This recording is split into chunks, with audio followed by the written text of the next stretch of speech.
Welcome back everyone. Today we'll be diving deep into the fascinating world of optimization algorithm in machine learning. Specifically, we'll be looking into RMSprop, a key player in optimizing machine learning and neural networks. Before we dive deep into the intricacies of RMSprop, let's quickly recap fundamental concepts of optimization in machine learning.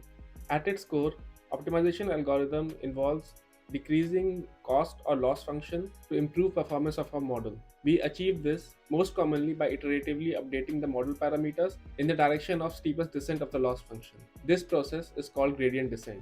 Even though gradient descent is an essential algorithm, but it still has its shortcomings. It can suffer from the problem of vanishing and exploding gradients. Let's have a brief understanding of these concepts. First, look into the problem of vanishing gradient.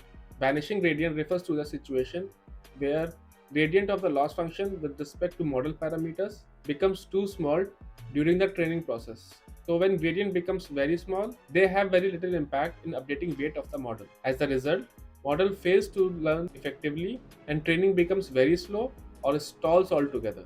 Now, let's look into the problem of exploding gradients. Exploding gradient is basically the counterpart of vanishing gradients, where the gradient of loss function with respect to model parameters becomes very large during the training process. This can lead to numerical instability and may cause difficulty in effectively converging to the optimal solution. This is where RMSprop comes into play. RMSprop, short of root mean square propagation, is an adaptive learning rate optimization algorithm which is used to tackle these issues.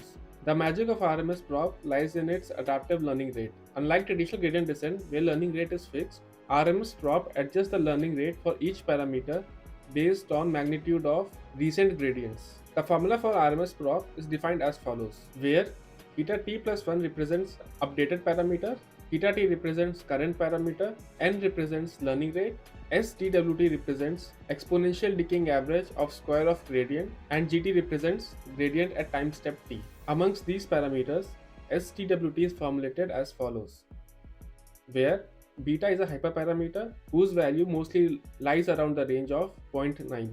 So according to this equation, if gradient term increases, then this STWT also increases.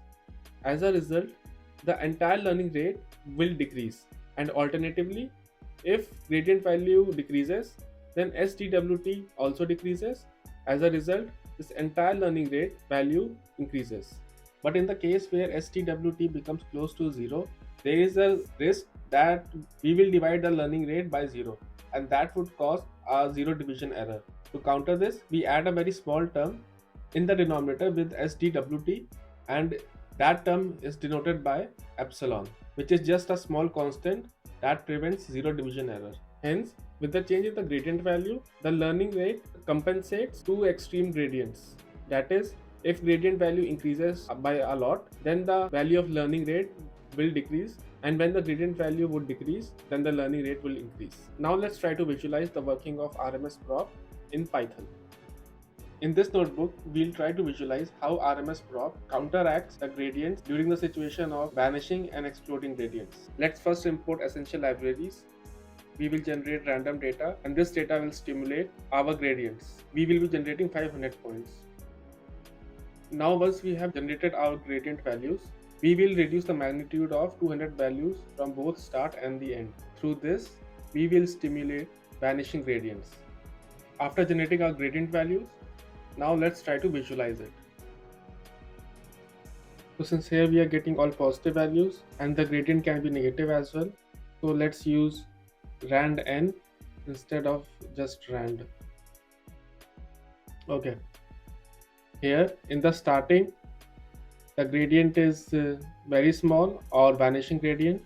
In the middle, it is very large or exploding gradient, and again it becomes a vanishing gradient.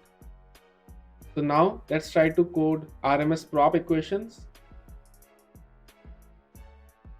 So now this is the RMSprop equation that we saw earlier.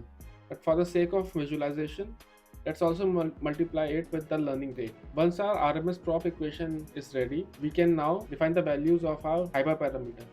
For the sake of visualization, let's keep the learning rate as 1. We can now compute the values of RMSprop.